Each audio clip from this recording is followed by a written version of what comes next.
දවසක් මම නාට්‍ය තරගයක් බලන්නට ටවර් හෝල් එකට ගියා. මේ ටවර් හෝල් එකට ගියාම එදා ප්‍රධාන ආරාධිතා මුත්ත හැටියට එන්න තිබුණේ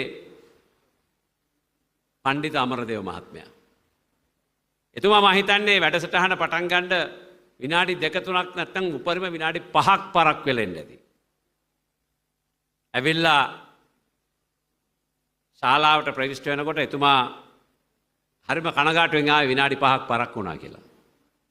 ඊට පස්සේ එතුමා කතාව පටන් ගන්න ඉස්සෙල්ලා මෙන්න මේ කවිය කිව්වා මට අදටත් මතකයි. ඇයිද පමා උනොත් පමා නොමැත සමා වරද තමා. එහෙනම් මං සමාව ගත්තට ප්‍රමාද වීම සම්බන්ධයෙන් මම පරක් වුණ නිසායි මට පුළුවන් වෙන්නේ අනිත් අය වෙනුවෙන් සමාව ගන්න. මම පරක් වුණා නම් මටත් සමාව ගන්න බෑ. මොකද පමා වුණොත් ඒක තමන්ගේමයි වැරද අපි මොන જાතිය කිව්වත්.